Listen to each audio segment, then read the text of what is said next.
शहनशाह अफरीदी और बाबर आजम को शुभमन गिल और मोहम्मद शामी से सीखना चाहिए कि किस तरह एक बड़े इवेंट में परफॉर्मेंस दी जाती है, किस तरह एक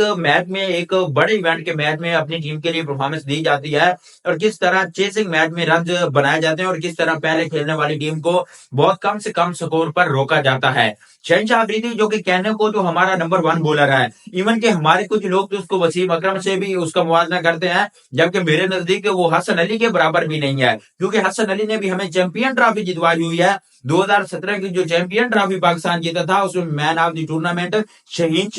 हसन अली को मिला था। हसन अली जो इसने पाकिस्तान के लिए सबसे ज्यादा विकेटें भी ली थी और वो चैंपियन ट्रॉफी इसीलिए पाकिस्तान जीता था कि मिडल में आकर हसन अली विकेटें लेता था और यही वजह बनती थी कि जो मुखालिफ टीम होती थी वो लड़खड़ा जाती थी और पाकिस्तान वो मैच जीत लेता था। मैं परेशान हूं उन लोगों से जो कि शहनशाह अफरीदी का, वसीम अकरम और बड़े बड़े बॉलर से मुवाजना करते हैं। हकीकत में ये उन बॉलरों के 1% के बराबर भी नहीं है, क्योंकि अगर दूसरी तरफ बाबर आजम को भी देखा जाए तो बाबर आजम ने जितने भी आईसीसी इवेंट्स खेले हैं उनमें से सिर्फ एक 2019 के वर्ल्ड कप में परफॉर्म किया है, जबकि दूसरा 2021 के T20 वर्ल्ड कप में। उसके बाद बाबर आजम की तरफ से किसी भी आईसीसी के इवेंट्स में परफॉर्मेंस नहीं आई, ना ही किसी एशिया कप के इवेंट में परफॉर्मेंस आई है। अब बाबर आजम को भी और शहनशाह अफरीदी को भी परफॉर्मेंस देना होगी। शहनशाह अफरीदी को मोहम्मद शामी से सीखना चाहिए। मोहम्मद शामी जो कि 1.5 साल के अरसे के बाद क्रिकेट में वापस आया है, 2023 के ओडीआई वर्ल्ड कप के बाद अब मोहम्मद शामी ने वापसी की है आईसीसी की चैंपियन ट्रॉफी, और इससे पहले इंग्लैंड के साथ 3 वनडे मैचों की सीरीज थी तो उसमें वापसी की है।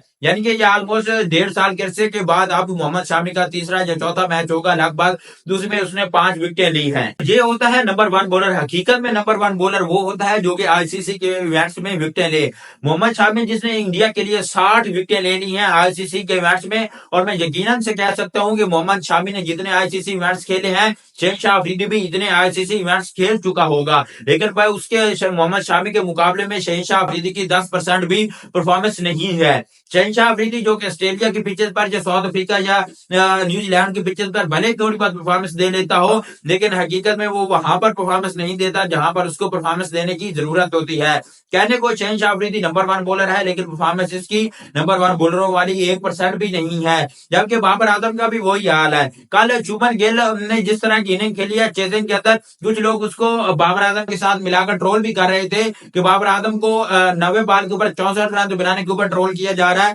लेकिन शुभमन गिल भी 90 बालों के ऊपर 64 रन बनाए हुए थे तो इसी वजह से उसको ट्रोल किया जा रहा था। लेकिन शुभमन गिल ने बाद में अपने स्ट्राइक रेट को भी बेस्ट किया और मैच भी चेज किया। बात ये नहीं है कि कौन कितना स्लो खेलता है और कौन कितना तेज खेलता है, बात ये होती है कि कौन मैच के हिसाब से खेलता है, कौन टारगेट के हिसाब से खेलता है, कौन अपनी टीम की सिचुएशन के हिसाब से खेलता है। और शुभमन गिल जिसने शुरू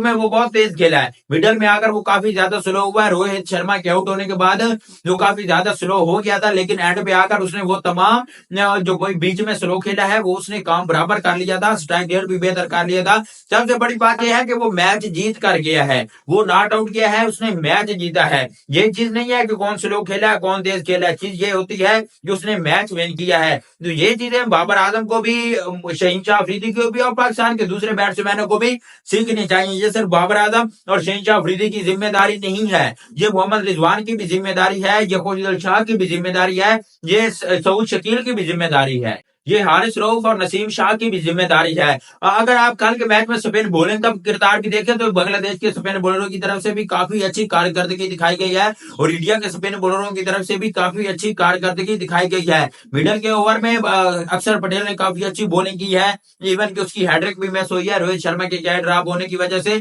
लेकिन ओवरऑल उसकी बॉलिंग जबरदस्त थी। पाकिस्तानी स्पिन बॉलरों को भी सीखना होगा कि इंडिया के बॉलर जो बाकी दुनिया के बॉलर जो खासूसी तौर पर स्पिन बॉलर है वो किस तरह से मैच के अंदर परफॉर्मेंस देते हैं, किस तरह की वो बॉलिंग करते हैं। हमारा बेस्ट स्पिनर इब्रार अहमद जो कि इस वक्त स्क्वाड में भी मौजूद है, वो भी अक्षर पटेल जैसी बॉलिंग नहीं कर रहा। इवन कि इंडिया का जो मेन स्पिनर है वो कुलदीप यादव है, अक्षर पटेल उनका मेन स्पिनर नहीं है, लेकिन उसके बावजूद वो हमारे मेन स्पिनरों से ज्यादा कारकर्दगी दिखा रहा है। तो ये हमारे पाकिस्तान क्रिकेट टीम के तमाम खिलाड़ियों के लिए सीखने की जरूरत है कि किस तरह लोग अपनी टीम की सिचुएशन के हिसाब से रन बनाते हैं, टीम की सिचुएशन के हिसाब से विकेट लेते हैं। और जो शहनशाह अफरीदी है, मुझे नहीं याद किसने कब मैच विनिंग परफॉर्मेंस दी, इवन के बाबर आजम तो बीच में एक का दुक्का देता ही रहता है, लेकिन शहनशाह अफरीदी ने तो एक भी नहीं दी सिवाय 2021 के वर्ल्ड कप में इंडिया के खिलाफ 3 विकेट लेने से।